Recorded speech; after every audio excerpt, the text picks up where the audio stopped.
It's time once again to return to the Dark Souls trilogy. This time, you the viewers picked for me to beat the entire trilogy only using fist weapons. Not going to lie, I thought pyromancy was going to win. Also, I put a vote to see if claw weapons should be included, and y'all decided they should have their own video. So, this is my journey of beating all 3 Dark Souls games only using fist weapons. Also, make sure to like and subscribe if you want to see more crazy runs like these, or just like seeing me suffer. I also recently created a VODs channel, so if you would like to see unedited versions of some of my runs, check out my VOD channel, Arcane VODs. With that said, let's get into the rules for this run. Rule number 1, fist weapons only, which means I can use no other weapons besides fists to deal damage. And yes, that means bare fists are allowed too. If professional fighters' hands can be registered as lethal weapons, then so can mine in a video game. Rule number 2, I cannot use magic weapon, lightning blade, dark blade, or any of those types of spells. I do this to make the run a bit harder. This does not include Power Within or Deep Protection. Those 2 spells are not near as strong as the others. Number 3, resins are allowed because it makes fighting some bosses a bit more interesting. Number 4, no summons. Number 5, I must rank each weapon at the end of each run and suffer the wrath of the comment section. And lastly, number 6, beat all bosses. With the rules out of the way, let's get this run started. Starting off in Dark Souls 1, I went with the Bandit class for its high strength and high endurance, and named my character Punchy because he'll be doing a lot of punching.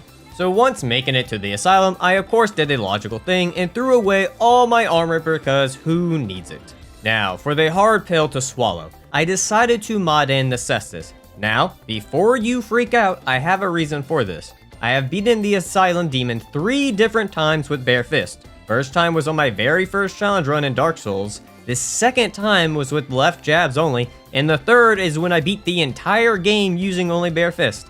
I honestly feel like I have proven I can fist the Asylum demon for over 10 minutes with no issues. So, for the sake of time and for the Asylum demon's blowhole, I gave myself the Cestus to have a realistic time of 1 minute and 8 seconds, which is a fair amount of time. Don't you agree, gentlemen of the internet?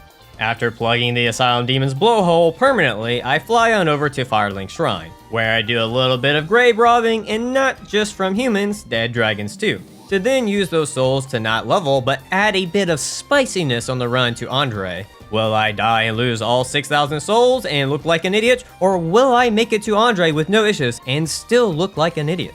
Along the way, I made sure to pick up some gold pine resin and had a near-death experience with an explosive barrel. Lucky for me, I'm used to things exploding in my face. Before heading to Andre, I had to perform the old ritual of punching a tree to get the Iron Fist technique, just like Ippo and his boxing coach. After punching a tree to death, I pick up the wolf ring to help with poise. With now having the ring, I found Andre and bought enough Titanite shards to get my Cestus to +5 and had plenty of souls left over to buy another Cestus for my left hand. Now with having a +5 weapon and a lethal jab, it's time to start setting up the Arcane special, which is a 3-parter.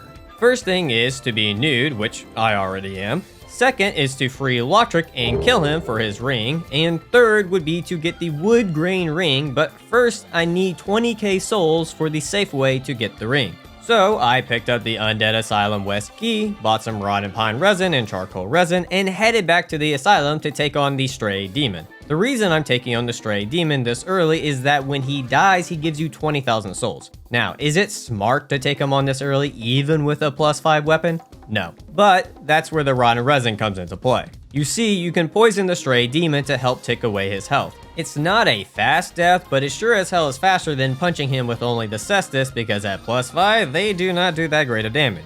Well, probably would help if I had leveled up at this point, but I didn't feel like it. So I poisoned the sucker and ran around circles for 18 minutes and 40 seconds until he died. After poisoning and punching the weak and fragile Stray Demon to death, I make sure to pick up the doll for the Painted World and the Rusted Iron Ring to help with Blighttown. Once done there, I bought the Crest of Artorias and joined a cat cult, which all cat owners are already a part of, they just don't know it. I then realized I could just kick the Shiva's bodyguard off the edge instead of trying to lure him off, and funny enough, Shiva didn't even notice. So I reloaded back in and got the final piece to the Arcane special. Now with all 3 Triforces together, nothing can stop me. Well, kind of, but that's for later. With having some spare change after killing some fellow cult members, I was able to finally level up, and I chose to put all my points into strength, which means it's time to fight a boss. Well, technically a boss. In reality, the Capra demon fight is just like a later enemy paired with 2 common enemies. Either way, I made sure for this fight to put my +5 Cestus on my left hand. The reason I did this is so that I could jab the dogs to death. For those of you who do not know, the jabs in Dark Souls 1 have an insane stun luck potential and is the best move for fist weapons to kill dogs with. After killing both dogs, I just put the +5 Cestus on my right hand and plunge attack the boss to death. With the Depths key in hand, I save Laurentius and grab the large ember to give to Andre and buy the weaponsmith box while I'm there. I then made my way to Blighttown where Maneater decided to show up, so I of course blew her back out. With Maneater dealt with, I ran up some flight of stairs to then get stuck and earn my first death of the run. I was doing so well too. I made my way back up, punched a giant leech bug to death, and got myself power within. I then used the rusted iron ring to help traversing Blighttown swamp and make grinding for large titanite shards easier. Once done grinding, I got my dex to 21 to help with damage since the Cestus scale with both strength and dex. Realizing I needed Andre to get my weapon to +6 first before I could upgrade my weapon, I ran back over to him to get my Cestus to +10, and while I was up here, I talked to Laurentius to get the Pyromancy Flame, which I also forgot about. I also forgot I only had 8 in attunement, and you need 10 to use a single spell, so I grinded until I got myself to level 27. With all that prep work done with, it was Quelaag time, and she's definitely got a fistful of something. Eyeballs. She has a fistful of eyeballs. Just look at how many she has, more than a fistful. Eyeballs and fisting aside, for this fight I made sure to use the gold pine resin I had picked up from earlier with Power Within to help increase my damage output, which does okay damage. Pretty sure almost any other weapon at this point would do more, but the trade-off is you get to look cool punching a boss to death. Really, the trick to Cestus or any low damaging weapon that can swing fast is to find the right opportunity to get a lot of hits in one go. A good time for Quelaag is when her lower half tries to spit on you. Sadly, the Cestus don't have any fancy moveset in Dark Souls 1, so the combat is pretty simplistic. So, with Power Within, Gold Pine Resin, and Quelaag trying to spit on me, it didn't take too long to fist her to death. Right afterwards, I visited her brother and had the bright idea to use the Pyromancy Flame because, in a way, it's a fist weapon, but what I did not take into account is that it does 0 physical damage and purely fire damage. So, I had to kill Ceaseless Discharge with my Iron Fist. Showing y'all that iron is stronger than molten lava, I got my strength to 30, a very young number and definitely not an old number. At this point, I felt my damage was good enough to start farming some Dark Wraiths to get Dark Hand. You see, Dark Wraiths have a 1% chance to drop it, and in my past runs, I had better luck getting this than I did getting Titanite Chunks. Except this time, it didn't want to drop for some reason. I started grinding around 8,000 souls, and after an hour of grinding, I had 66,256 souls. Not a single damn Dark Hand. So I said fuck it, and I modded it in. I wasted an hour of my life that I can't get back, and I'm not wasting another. I would also like to point out I did not use the 66,000 souls for levels. I just spent it all on items. I didn't want to be over level for any of the boss fights. Also, while grinding, I got the very large ember because why not? With now having the Dark Hand, I can now see how much damage it can do against a boss. That's some nice damage.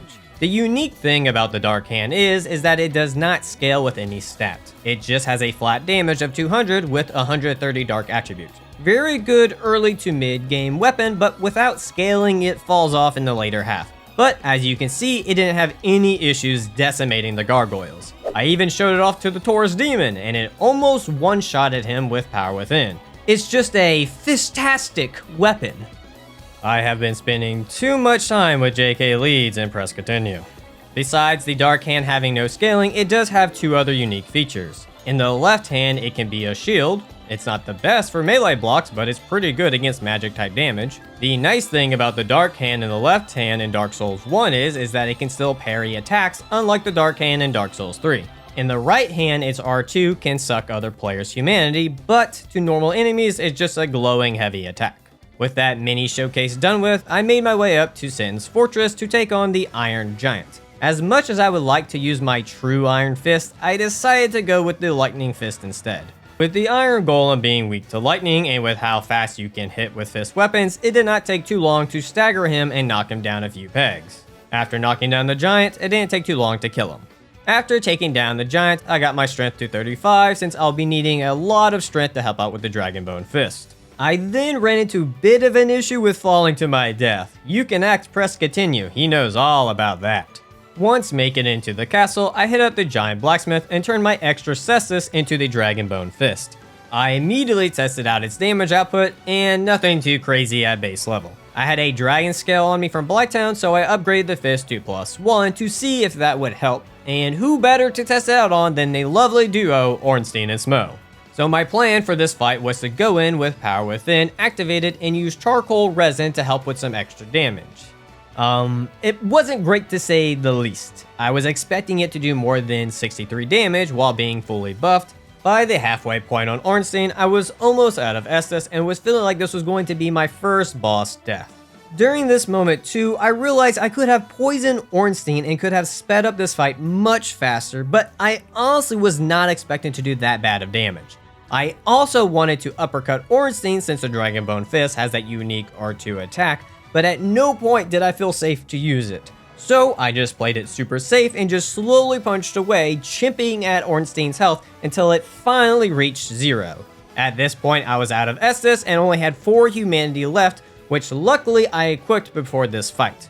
So thinking I could fix my mistake of not using Rod and Resin mid-fight, I changed the resin out to Poison Smough. While trying to poison Smough, I decided to be brave and go for the uppercut, and it did some decent damage. The thing about the uppercut is, it has a long wind-up time, so it's very risky to use. So I had to make sure to use it wisely in order to not get killed.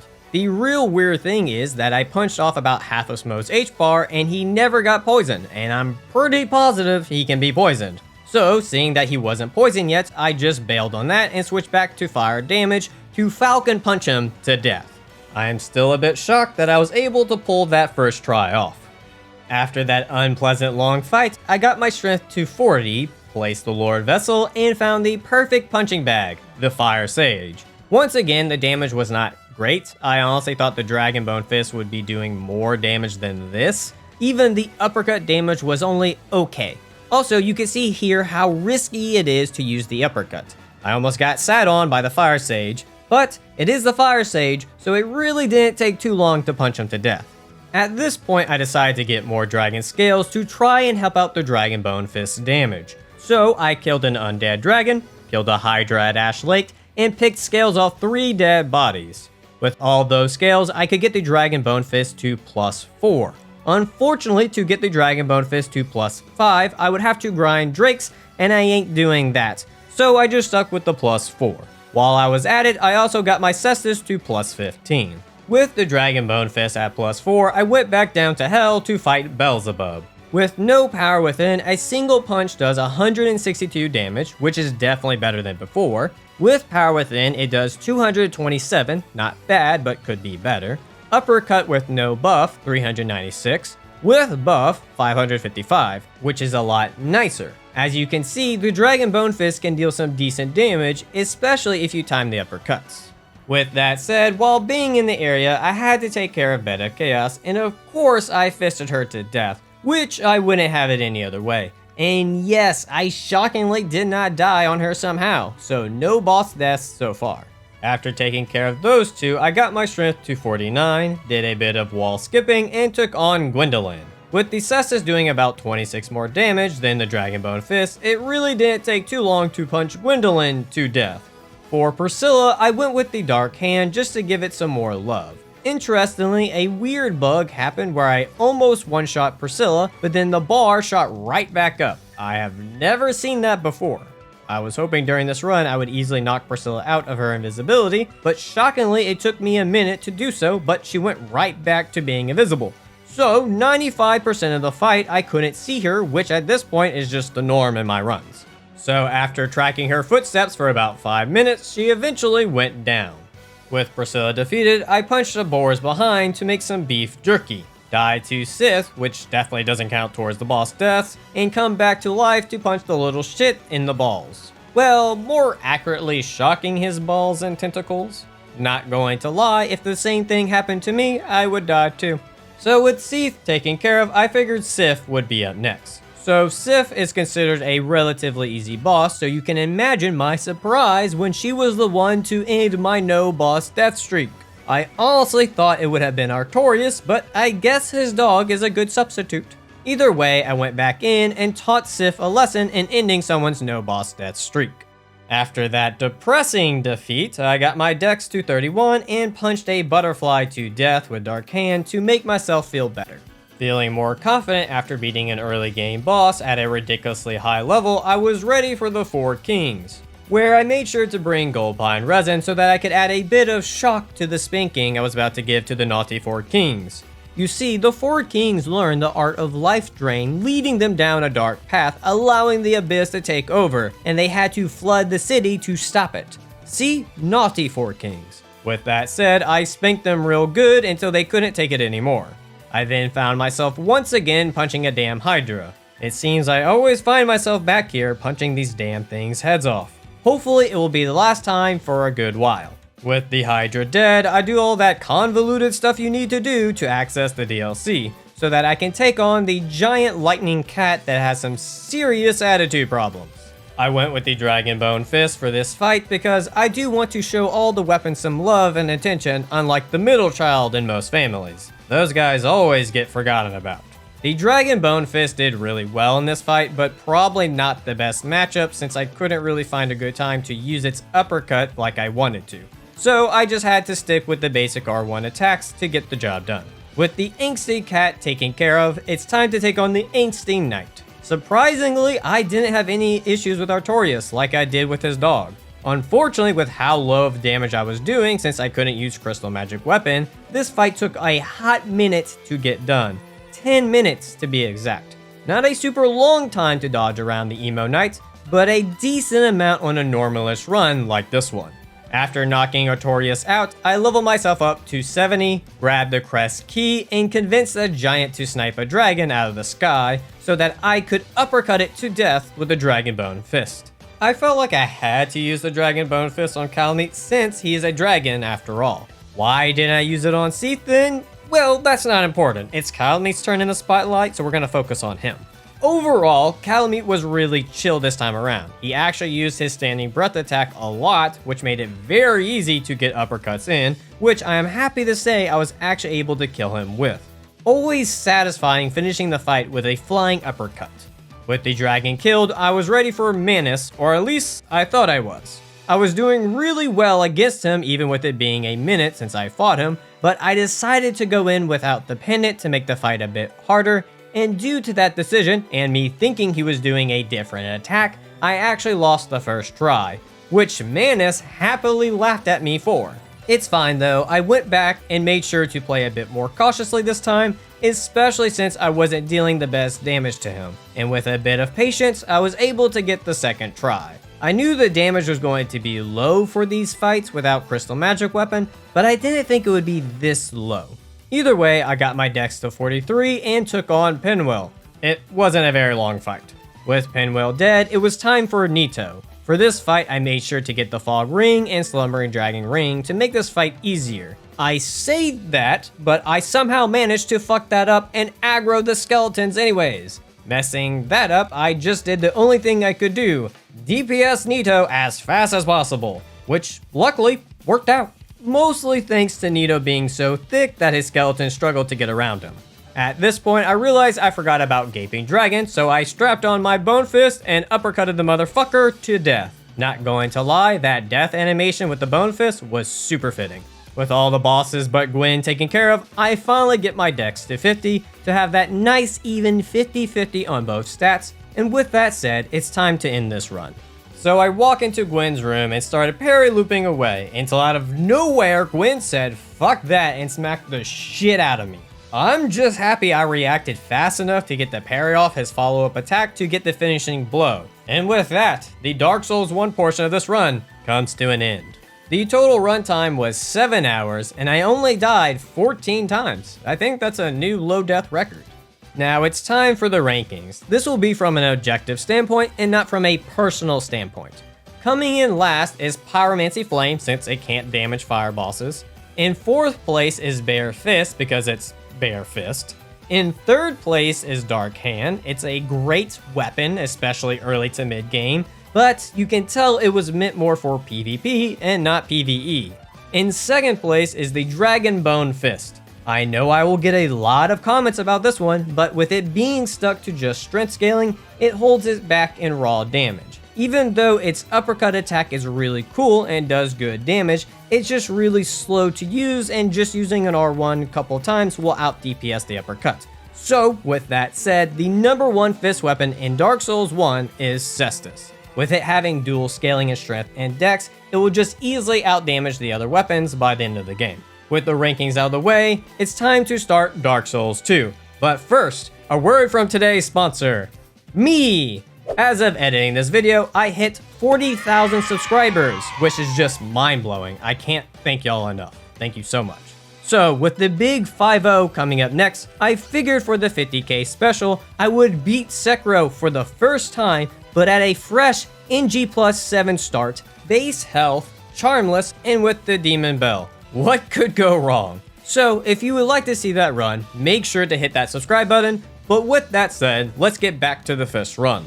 For Dark Souls 2, I start off by naming my character Punch-a-Lot II, because his father's run got fucked over by Dark Souls 2 randomly changing my video settings, but not displaying those changes to me, but it sure did to OBS. So with those 6 hours down the drain, I had to start over. For the class, I went with the Knight since it has the highest vigor, because I don't plan on putting any points into that stat. With the class picked, I got the run started by stripping because it's just not a fist weapon run if you're wearing armor. Once in the nude, I ran over to Hyde's Tower to take on Dragonrider, where I used the ultimate fist weapon in any Dark Souls game, Gravity, because it will always fist you in the ass more than any enemy or boss in the game. With Dragonrider fisted to hell, I punched the female version of Patches off a cliff for her stuff. After committing murder, I use all those souls I collected to dump all my points into ADP. With now having the power of iframes, I roll on over to the Forest of Fallen Giants to pick up some magic goo, buy a single Cestus, and take on the last giant. I then use the magic goo I picked up a second ago to punch away at the giant ankles. Honestly, the damage wasn't too bad with being able to two-hand the Cestus, which is a nice feature in DS2 that you can actually two-hand fist weapons in this game. The other two Dark Souls games you cannot, so with the power of two-handing, it didn't take too long to punch the giant's ankles off. With all those souls, I could get myself a second Cestus, and bought a Ferrous Stone to get the Calamity Ring, and while down here I picked up the Life Ring. I then headed back to Majula, buy some Titanite Shards, and get one of my Cestus to +4. Put some more points into ADP, and pick a fight with the Flexile Sentry. Unfortunately, with my dex and strength so low, I could not power stance yet. So I stuck with two-handing for dealing damage. At first, I was doing heavy attacks, but I found out quickly that consecutive light attacks deal way more damage. So it didn't take too long to backhand the Conjoined Twins to death. Just ignore me almost dying. I then headed back to Majula to finish getting my ADP to 32. I feel like that's a good amount for this run, and I put the rest of my points into strength since in this game, Cestus actually scale more with strength. Once done leveling, it was time for the Pursuer. Shockingly, I was not doing that great of damage with a +4 Cestus with Aromatic Ooze. The damage seemed off, but I just sucked it up. I also found out I could do more damage single-handed. The Pursuer can retaliate kind of fast, and the two-handed attacks are a bit slower than one-handing. So with one-handing, I was able to get more damage in to speed up the kill. With the Pursuer no more, I get my strength to 21, kill a second Pursuer for Twinkling Titanite since I'll be needing that for later, hit up McDuff for some weapon upgrades, and realize mid-upgrade I had the wrong Cestus on the entire time, which explains the low damage. So I fixed that problem and got my Cestus to +6 and got the Twinkling Titanite in the chest McDuff was sitting on. With all that done, it was time for the Ruined Sentinels. With the Cestus dealing blunt damage and having Gold Pine Resin, I could melt through the Sentinels' HP bars with no problem. So this was an easy first try. I then used their souls to get my strength to 30, found a third Pursuer that I of course had to punch to death for its Twinkling Titanite. Normally, I would take on the Gargoyles at this point, but I figured they would be easier to deal with using the Bone Fist than Cestus, so I saved them for later. Instead, I took on the Lost Sinner. Going into this fight, I knew the Law Center was fast, so I had to go with one-handed light attacks to get some quick hits in before she would run away. I also found if you stay close to her, she will just keep doing the same 2 swing combo over and over again, which made it super easy to get hits in and finish her off fairly quickly. After beating one of the 4 big baddies, I decided to put some points into Dex and actually be able to power stance. The nice thing about power stancing with fist weapons is that it makes dealing with enemies with low poise a piece of cake.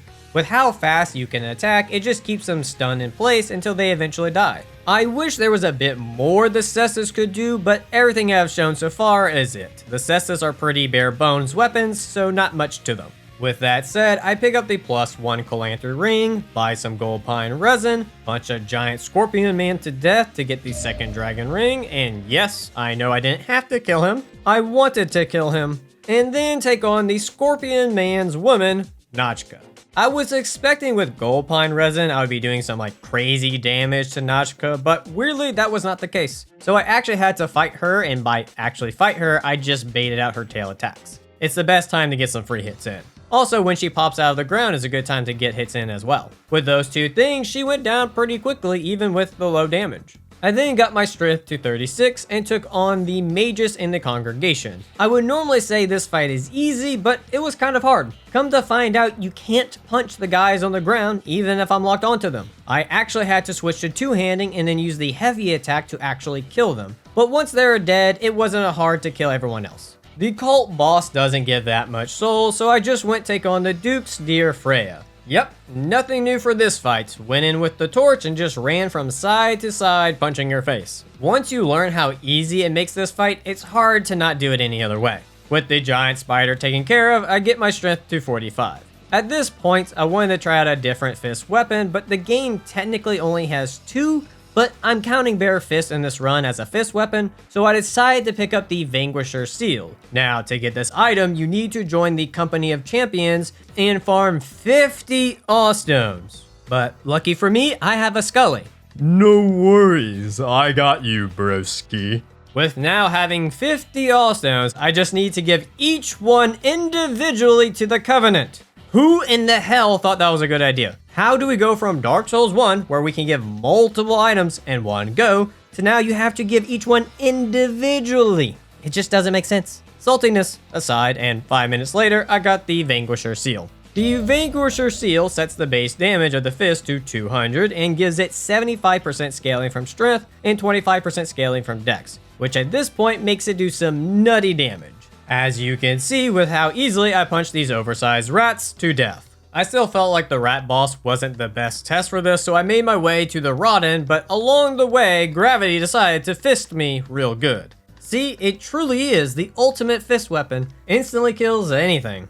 After recovering my souls, I finally made it to the Ardain, where I just annihilated him with bare fist. I heard the Vanquisher seal's bare fist was good, but I did not expect it to be this good. Took me less than a minute to kill the poor guy. Part of me thought this was just a fluke because I couldn't believe the damage, but I just tore through bosses. For the Executioner's Chariot, I tested out power stancing, which did well, but two-handing light attacks is where the real damage is. The poor skeleton lords crumbled within 2 hits, and their army didn't even stand a chance against one of my punches. One by one, they went down without a fight. Then there was the Covetous Demon, and then there was no Covetous Demon. I then thought I found a worthy opponent with Mytha, but with dealing a whopping 426 damage per hit, she just couldn't handle that much fisting for long and went down in less than 30 seconds. By the end of all this, I was at 50 strength and 32 dex. Still wanting a real challenge, I tested my luck against gravity, but even the almighty fist weapon could not stop me. So I chose the next best thing,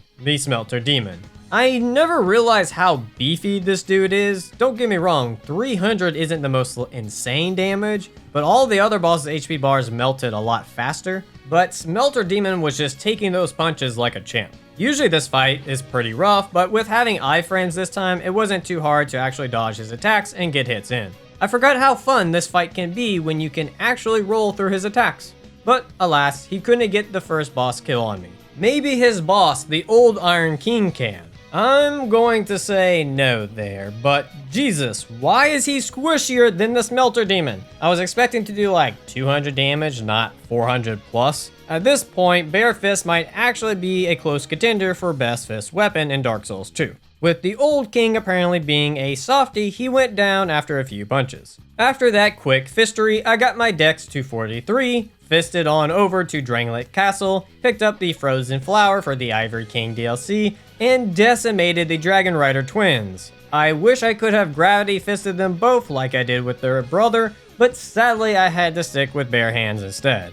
I then got my dex to 45 so I could be ready to power stance the Bone Fist. Speaking of Bone Fist, I hopped on over to Ilium Lois and started a fight with Ava. Now, I don't know if I have to unfreeze everything to get the fist, but I figured it would be interesting to see how much damage the Bare Fist can do against a DLC boss. I would say that's pretty good damage. In general, the DLC boss's HPs are a bit bloated, so it's hard to tell. Sadly, and ironically, I ended up having my first boss death to another individual's pet. Luckily, it was only one time because, my lord, it was a bit tedious chipping away at this boss's HP bar. I then unfroze everything, picked up some bonfire ascetics, and bright bugs. On a side note, this spot is a great place to farm bright bugs using ascetics.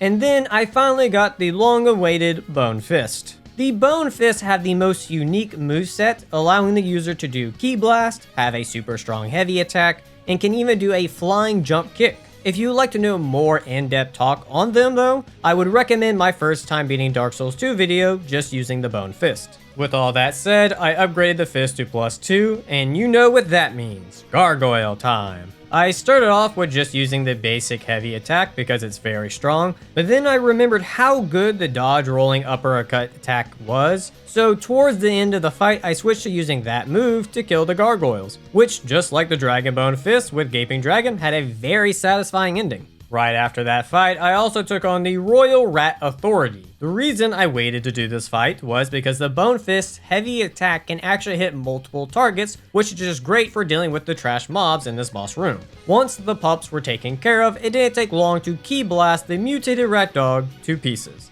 Just ignore me almost dying there. After blowing up a rat dog and his gang, I started putting points into endurance to help with getting more hits in. Speaking of hitting things, time to punch a Looking Glass Knight. This isn't my first rodeo using the Bone Fist on him, so I knew how to properly fist him good, as you can see by the 825 damage. The only tricky part about this fight is not nipping his damn shield. With the Bone Fist heavy attack, it's a bit wide, so it was easy to accidentally hit it and get no damage off. Besides that, I was able to kill him relatively quickly. R2 for the win.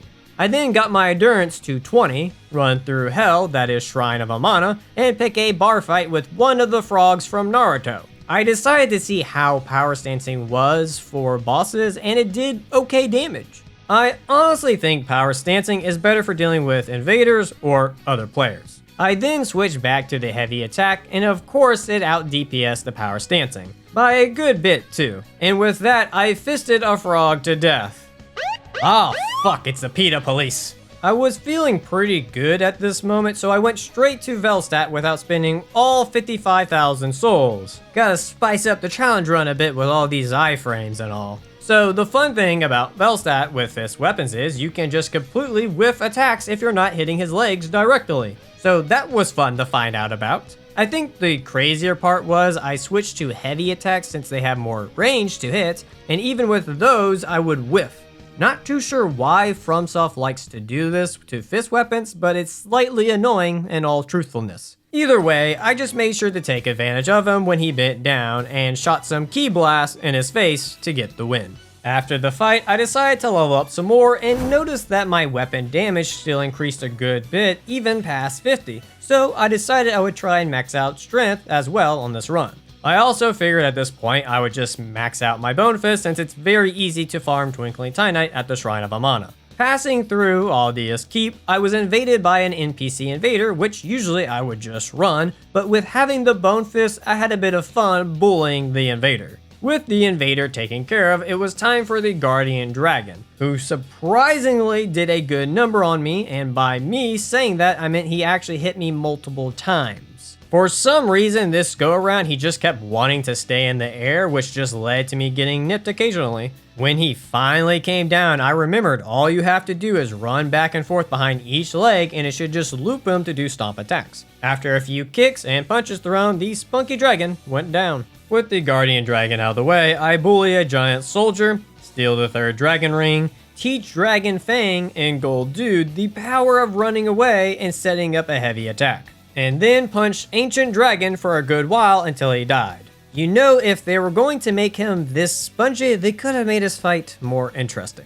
I then dumped all my points into strength, since this is apparently a strength run now. Feeling like I needed to test out my new strength, I figured fighting a giant lord would do the trick. But out of respect for the lord, I used my bare hands. It's the honorable thing to do. Not going to lie, bare fists are still slapping hard in base game. They don't seem great in the DLC, but they fuck up some base game bosses. After beating the Lord of Giants, I bullied his subjects to get the last giant soul I needed to then bully a dying king. Don't worry, I will finish you with my strongest move, Vendrick, a blue ball to the face. With the king dead, I pop the giant souls since I don't need them anymore and get my strength to 74. With the base game practically done with, I felt ready to fight the Ivory King. Bare-fisted, of course. I have to keep being respectful to the rich, even though they fist everyone else left and right. I was a bit shocked at how low damage the bare fist did against the soldiers. I honestly thought with the fist doing blunt damage, it would just destroy them, but they were beefier than I thought. A few times it came very close to me losing to them, but luckily I was able to make it through. When the Ivory King came out, my plan was for him to get distracted by my last soldier so that I could take a good chunk of his health off, which worked for a bit, but my soldier already had low health, so it didn't take long for him to die. Fortunately, right after he died, the Ivory King went to buff his weapon, so I was able to get a good chunk of his health off that way. After that, things started to get a bit spicy, so I switched to the Bone Fist to see if that could help finish the job. Tragically though, before I could finish off the king, he was able to grab me and kill me, taking away my first try. Probably the best first try I have ever had on him. The really sad part is, it took me 5 more attempts until I finally killed him. That damn first try curse is a bitch, I tell you. Up next after that fight was Lud and Zolin, which weren't horrible this time around, but not easy either. I will say though, Bright Bug with Bare Fist is pretty darn good combo. With how fast you can swing your fists when two-handed, you can do a lot of damage to the boss very quickly. I had no issues killing Lud and would have killed Zolin pretty quick too if it wasn't for his damn healing ability. That stupid heal put him back to half health. It made the damn fight last 2 minutes longer than it should have, but I'm just happy I did get the first try. After those 2 fights, I got my strength to level 84, and with just the DLC left, we'll just do a bit of a boss rush mode here. First up on the list is the Three Stooges. This was definitely not a quick fight. I spent 90% of my time running in a circle trying to hit them. I decided this time to go for the archer first so that he couldn't snipe me while I was fighting the other 2. After the archer was out, I worked on the mercenary, where we practically traded blows until I came out on top. And lastly, there was the Havel knockoff. So at first I tried key blasting him, but that didn't work. Then I tried backstabbing him, and then that really didn't work. Then it dawned on me, I can parry his attacks. So once I figured that out, it didn't take me long to knock him out. Second boss on the list, Alana, who I thought I could just run up to and easily kill really quick, but joke's on me, she instantly summoned Velstadt. If she would have summoned the skeletons, this would have been a very, very fast victory. But I wasn't in the mood to fight Velstadt again, so I just did the hit and quit it technique on Alana to get the first try win. With Alana dealt with, that just leaves Sin. Sin was not bad this go around. Weirdly enough, I was able to get underneath him to get some hits in. Normally when I do this, I get the shit smacked out of me, but this time I didn't get hit once while hiding underneath there tickling some Dragon Balls. After hitting Sin's speed bag a couple of times, the stinky boy went down. On a side note, I hit level 169. Perfect. 69ing while someone else watches. Back on track, it's Fume Night time. It felt fitting to fight him bare fist. Also, I fought him bone fist before, so I just wanted to try something new out here. I had a really good first try at him to the point I thought I was going to win, but for some reason I thought I could roll through his fire orbs, which is not the case. And the second try was even more heartbreaking, with only being a few hits away to just be nipped and killed. It wouldn't be until my third attempt where I had him dialed in and could get the win. With Fume Knight taken care of, Sir Alone was up next. Yeah, I had no issues with this fight. I did get hit from time to time, but Sir Alone has a pretty easy pattern to follow, and with iframes, it's not hard to pull off. Just wait for dash attacks to roll in and hit, and just strafe to the right to dodge attacks for an opening. If you just follow those two things, Sir Alone goes down with no issues. After the Sir Alone fight, I finally maxed out my strength. It's kind of nuts how much souls they give you in this game. Once done leveling, it was Blue Smelter time. The plan for Blue Smelter was to get as much damage off before he powers up, and once he powers up, use Bright Bug. What I didn't take into account is how early he can power up. Probably could have just used the Bright Bug from the start, but either way, this fight is the same as the red, but he hits harder and his AI tracking is much better. I did get a bit lucky though. He for some reason kept doing his jump attack, so that just left him open for a lot of hits, to the point I was able to kill him this way. For once, he decided to be nice to me. With the DLC done, that just leaves Mr. Lurker himself. The rough part about Dark Lurker is he has very high physical defense, so I do not do that great of damage to him with fist weapons, which I thought I could mitigate with aromatic ooze, but that didn't really help out at all either. So I just had to do the old-fashioned way of slowly smacking him to death. I did make sure when he split into two though to get as many hits off as possible. With Lurker only at a smidge of health left, I decided to go for a Ki Blast, which confused the fuck out of me because it says 26 damage, but it took the rest of his health off. Man, it just seems like every run I keep getting weird bug dash interactions with Dark Lurker. With base game done with, I can finally finish this run. Oh fuck, Ornstein! I almost completely forgot about him. At this point, I was a bit overpowered for him, so I had fun trying to drop kick him to death. Sadly, when I tried to get the final kick in, he ran into my punch and died. Son of a bitch went out the way he wanted to go. With that mishap taken care of, that just leaves 3 bosses to go, and I wasn't fucking around at this point. I went straight in with Bright Bug and fucked up those 2 half-baked bosses. Ki Blast Throne Defender in the nuts, and showed Throne Watcher my pimp hand of equality. With those 2 taken care of, Nassandra was next, and of course I had to use Bare Fist for this one. No matter how nasty it's going to be, and trust me, she is nasty.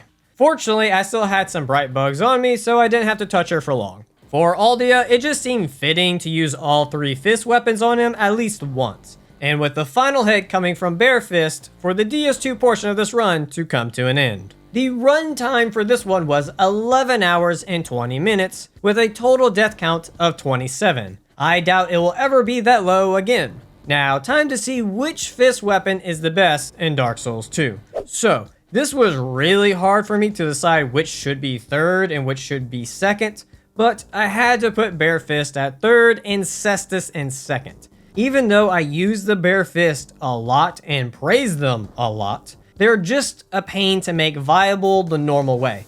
Having to grind 50 Allstones and give them individually to the Covenant is just straight up tedious. The other reason I put them in third and Cestus in second is that Cestus can be buffed and can be infused, which the Bare Fist cannot. With that said, that just leaves first place in the best Dark Souls 2 fist weapon, the Bone Fist, which is probably not a shocker to most of you. The Bone Fist just has a very versatile kit that can handle every possible situation you are in. Need to stun an enemy? Okay. Need to attack from a distance?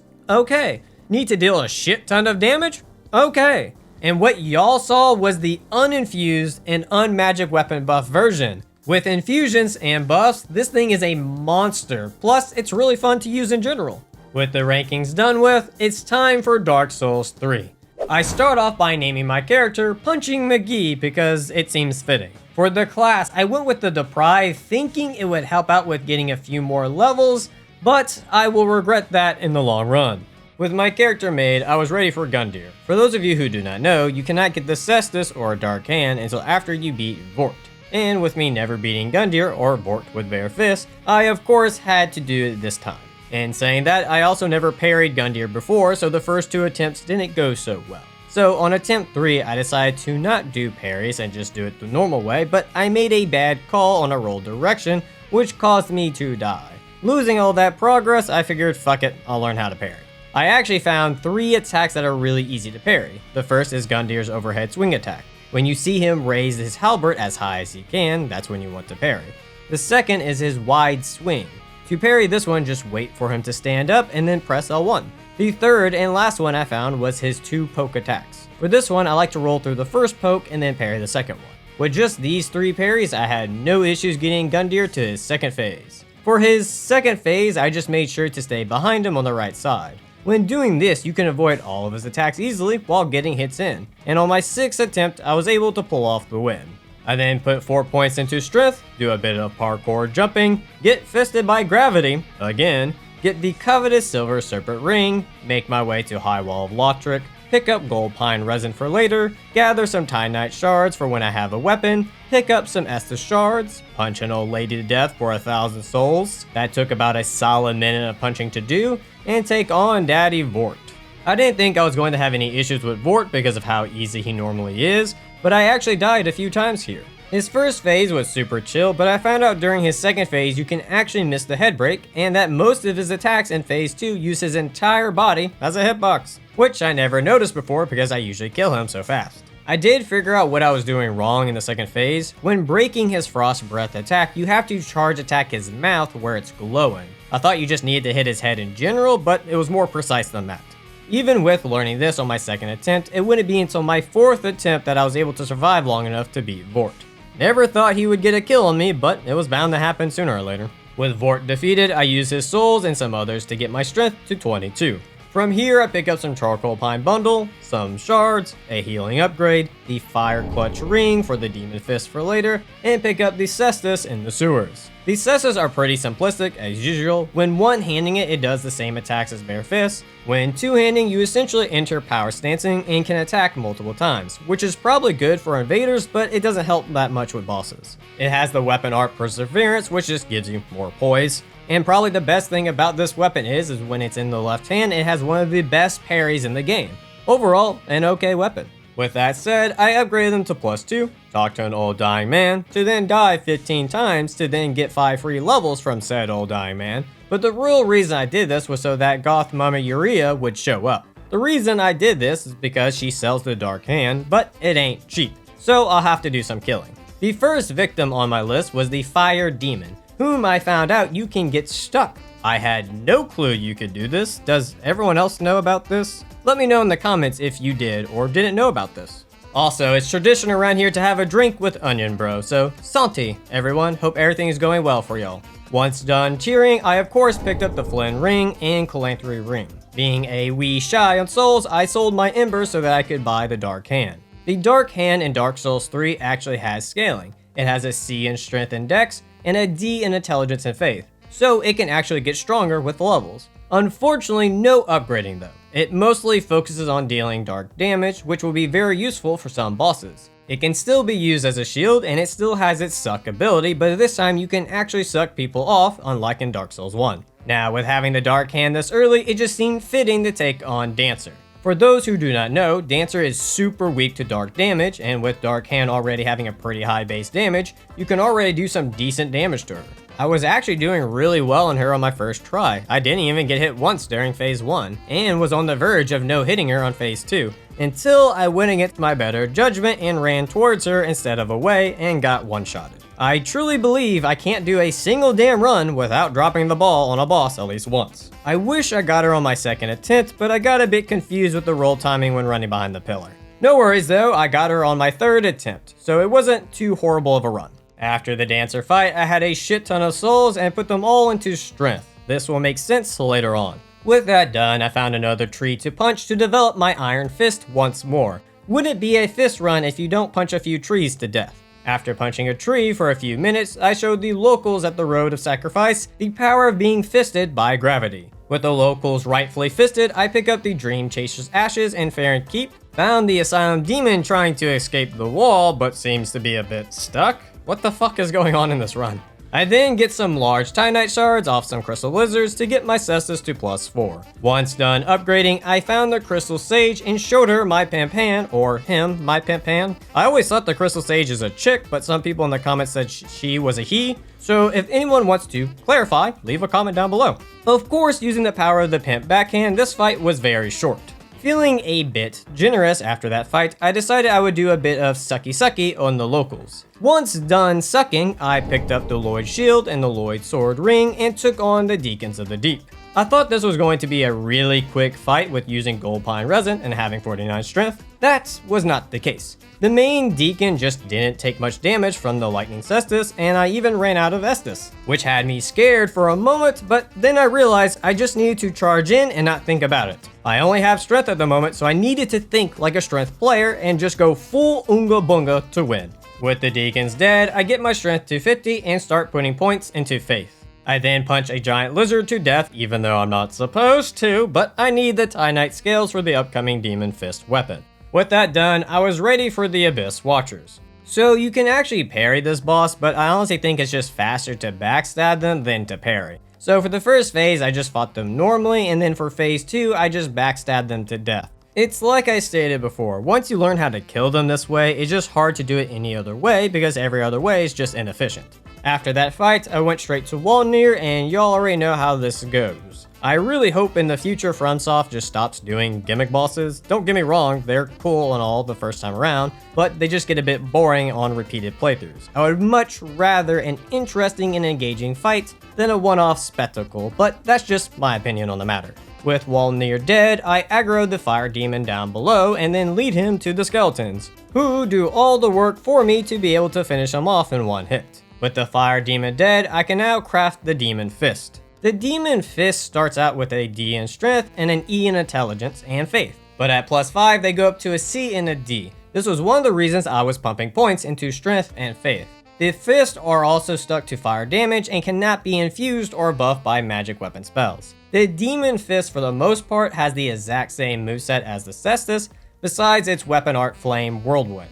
This art makes the user spin in a circle, covering them in flames, dealing damage to their opponents. On top of it spinning, if you press the heavy attack when spinning, you can do a devastating slam attack. Super fun move to use in all honesty. I was one scale short to get the Demon Fist to +2, so I hunted down another Crystal Lizard and knocked him out. Definitely did not kill it. After acquiring the scale, I upgraded the Demon Fist to +2, finally killed someone's pet without dying. Ah fuck, it's PETA again. Once juking the PETA police, I took on Pontiff, who I 100% parried. I went with the Cestus in my left hand with the Dark Hand in my right hand. I did this because Pontiff is weaker to dark damage than fire damage. With the Cestus, I was having no issues getting parries off, leading to me almost getting a no hit, but it's me we're talking about.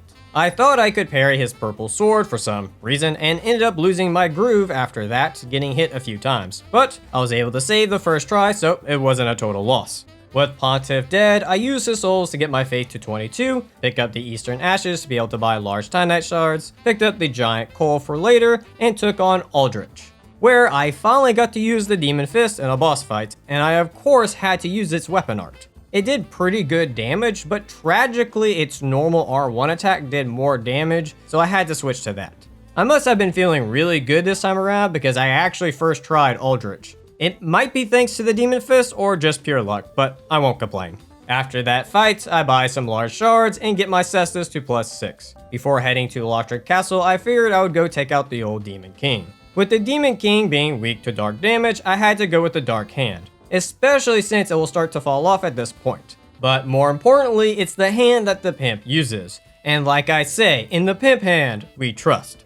With the pimp god guiding me this fight, there was just no way I was going to lose. Decimating the old king with my backhand, I leveled my faith to 26 and realized at this point I could use deep protection. So I killed the mimic that had the deep Burrell divine tome, rescued an innocent blind girl, and then corrupted her with dark magic so that I could learn deep protection. While doing chores, I also got lightning gems so I could infuse my Cestus with lightning. But before that, I went to Lothric Castle to gather all the chunks I could and get my Cestus to +9 first, then infuse it, since it's cheaper to do it before it's infused. This is also the other main reason I was putting points into faith. When infused with lightning, the Cestus gets an A scaling in faith and a D scaling in strength. Also, while at Lautrec Castle, I made sure to get the 3 scales so that I could get my Demon Fist to +3. I then got my faith to 30 and challenged Osiris. With Osiris being a dragon and all, I went with my lightning Cestus. The fight started out rough at first, but once I remembered the shock those balls techniques from Sin, I started getting some damage in. I know people normally struggle with Osiris second phase, but if you just stay on his backside and chase him down, he's really not that hard to fight. I will also say having Pontiff's right eye on also helped a lot with dealing big damage in a short period of time to make this fight go by fast. With Osiris's balls shocked off, I grabbed the 2 Titanite scales in the area, then went down where the evil nuns live to kill a mimic that has 2 more, teleported to Archdragon Peak, picked up the lightning clutch ring to help with the lightning damage, killed a dragon with my bare fist like any sane individual would do when they have 50 strength points. Grabbed the dragon chaser's ashes, used said ashes to buy 4 scales, and then used those said scales to get my demon fist to +4. With now having the lightning clutch ring, I was ready for Gundyr 2.0. I debated during this fight to parry him or not, but with me not dying in a while, I figured I would go parryless to give the guy a chance, and he sure as hell took that chance. That halberd thrust will always frustrate me. But Gundyr wasn't done with me yet. He killed me 2 more times. I guess he's trying to make up for the other boss's losses. Well, too bad for him because I had enough at that point and decided he was going down on the 4th attempt.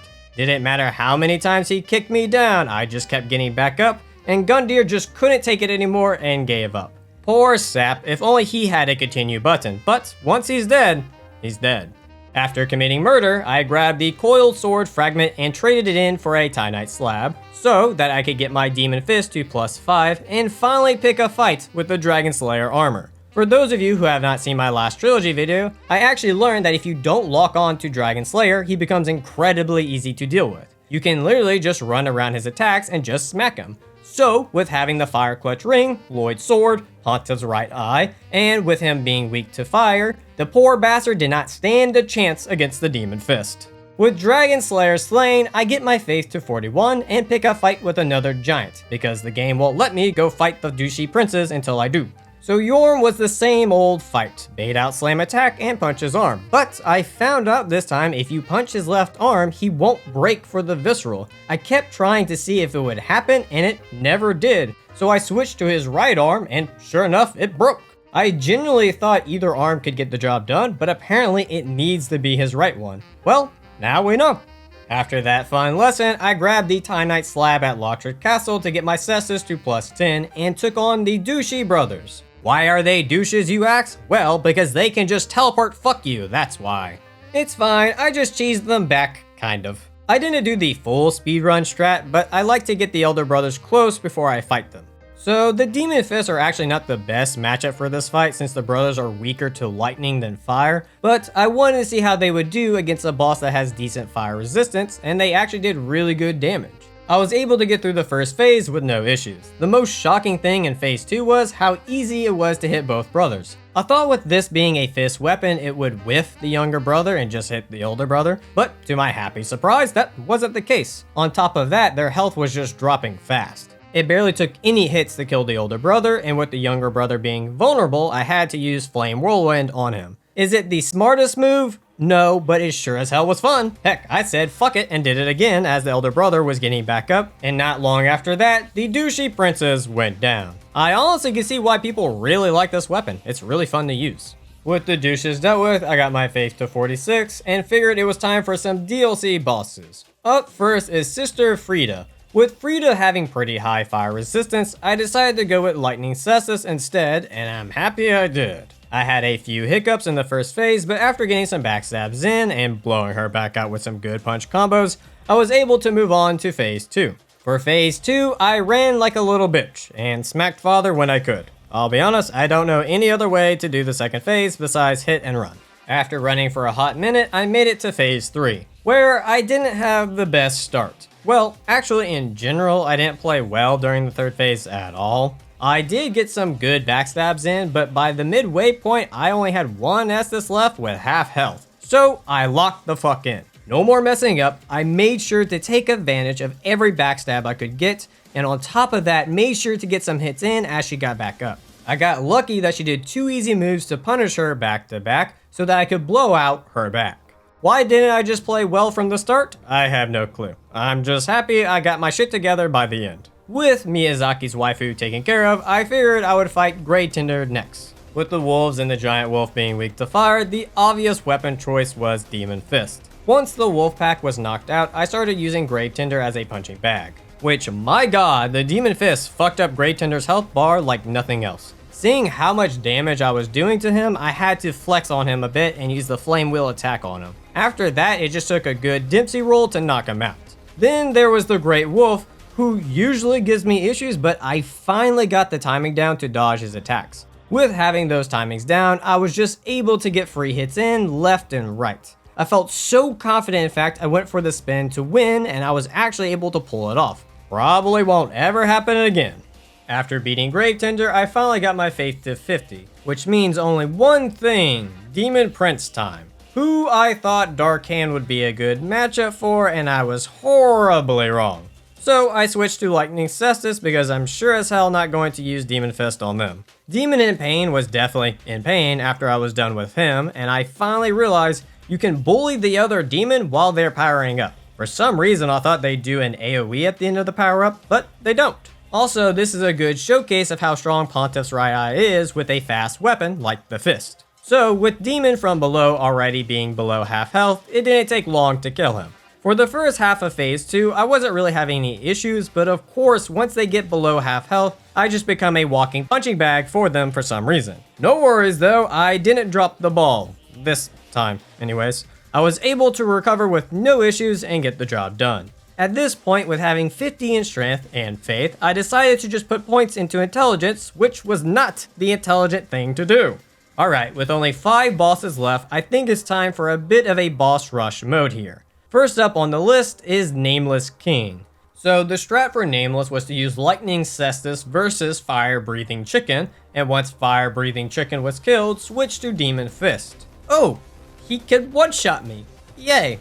I thought with Lloyd's shield being embered, only having 10 vigor and no armor would be enough. Might have 16 intelligence in the game, but definitely only got 8 in real life. Sadly, attempt 2 wasn't any better. I knew at this point I was going to have to essentially no-hit Nameless, and it wouldn't be until my 12th attempt I would be able to pull it off. The chicken was the chicken, so I don't have any tips there. For Nameless, of course, the best time to get hits in is after he finishes a combo, but if you strafe to the right of him, he will keep turning a bit, so you can hit and move to the right at the same time, and he'll just slowly turn without hitting you. Also, when he does his lightning slam, just run behind him and you can get some free hits in. The one thing I regret not doing in this fight was using the red Tearstone ring because I was able to do a lot of damage fast, but I could have done even more if I would have used RTSR, since I can't get hit anyways. I think if I would have done that, I would have finished this fight in less attempts, but nonetheless, I'm happy I got the no hit. After that, I punched Midir from ear to ear so that I could fight him. Come to find out, he can also one-shot me, but this time I was smart and used RTSR after the 8th death. This wasn't my first time having to no-hit Midir, so I already had an idea of what to do, but that doesn't mean I didn't die 10 more times in the process. The only thing that kind of sucked was how low of damage the Lightning Cestus was doing while buffed by RTSR, Lightning Clutch Ring, Pontiff's Right Eye, and the Deep Protection buff. I was expecting a bit more damage than 300, maybe that's just me, but it feels a bit low. Or Midir just has a shit ton of HP. Also, once the buff ran out, the damage dropped a good bit.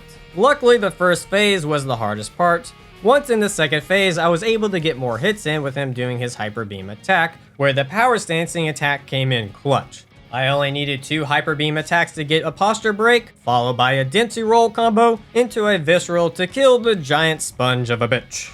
After Midir, that leaves us Half-Light, whom I found I can backstab after he does his bow attack, which greatly sped up the fight. Pay no mind to how low the health is, I might have gone a bit too cocky with those backstabs. With Half-Light defeated, it means it's time for the big bad Gale, who I completely forgot his moveset. For some reason, I remember everybody else's for the most part, but not Gale's. Well, except for his third phase, that phase is burned into my brain. My first thought was to use Demon Fist since I figured maybe it would be a good matchup. Sadly, that was not the case. The Demon Fist actually uses more stamina than the Cestus, and I learned this the hard way with running out of stamina and dying. I did try for a while after that with the Demon Fist, but I did eventually switch to the Cestus. If you're wondering why I'm using RTSR, it's because Gale can also one-shot me. I'll be honest, I probably should have just resetted my points and dumped them into Vigor, but since I came this far without it, I decided to just suck it up. I do think in my future single weapon type runs, I will allow points into HP since I do feel like it holds me back from actually being able to use the weapon. When you have base HP, you can't really play aggressive or flashy. With that said, I did die to Gale 43 times. I'm just happy it wasn't 100. So phase 1 wasn't too hard to figure out, just stay back and you can bait out his jump attack for easy hits. Phase 2 is a bit trickier, but I found staying close to him while kiting in a circle is a good way to dodge most of his attacks while getting hits in. For phase 3, I only do 2 things: wait for him to do his double slam attack, which you can hit him after the second one, and bait out his dash attack. Everything else I run for dear life. At the end though, I did find out you can hit him after his trick double slam, the one where he shoots his arrows midway through, so that was cool to learn. With Gale defeated, I level myself up to 94 and take on the Lord of Cinder. And I forgot how much I dislike this boss. I feel like the only final boss that FromSoft has ever nailed is Ishin from Sekiro, and not from my perspective, but from how much everyone else praises that fight. Every other FromSoft final boss feels lackluster in comparison to most of the other fights, or outright just not fun, like Lord of Cinder. I'm not saying he's a bad boss, he's just not my favorite, and I expect more out of a final boss than what Cinder is. Either way, the asshole killed me 11 times. I ended up going with the Lightning Cestus since he is weirdly weak to lightning. You would think with fist weapons being as fast as they are, they would make this fight go by quick, but with how Cinder responds so fast after being hit, you can't really get many hits in. Most of the time I could only get 1 or 2 hits in, unless he goes into mage stance, then I could get a lot more in. For phase 2, I just played it stupid safe. I just waited for him to do his jump attack and then I punished. With me being able to get one-shotted or two-shotted, I just couldn't take the chance of anything else. And after 30 minutes of cursing Cinder's name, he finally went down, ending this trilogy run once and for all. Dark Souls 3 total runtime was 14 hours and 10 minutes, with a grand total of deaths of 122. Dark Souls 3 definitely takes the cake for most deaths. Now, time for the weapon rankings. Coming in dead last is Bare Fist. Sadly, unlike Dark Souls 2, you cannot make them into a monster in this game. In third place is Dark Hand. As much as it hurts me to put the almighty Pimpan in third place, without it getting any upgrades, it just falls off in the later half of the game. Once again, another hard pill to swallow. In second place is Demon Fist. Definitely going to get comments about that one. Coming from an objective point of view, the Demon Fist being locked to fire damage greatly holds it back. Don't get me wrong, the weapon is super fun to use and looks really fucking cool, but the Cestus can be infused with any element and can be buffed by magic weapon and other spells, which makes it versatile and overall damage output better. So, with that said, the number 1 spot and best fist weapon in Dark Souls 3 goes to the Cestus. I look forward to all the hate comments. With all that said, if you enjoyed this video and would like to see more like it, hit that subscribe button. At this time, I would also like to thank my channel supporters. If you too would like to support the channel or have your name in the video, you can click the Patreon link in the description or click the YouTube join button. I also from time to time stream my runs, so you can catch me streaming on YouTube or over on Twitch at Ardain Gaming. I want to thank you all for watching, and until next time, take care.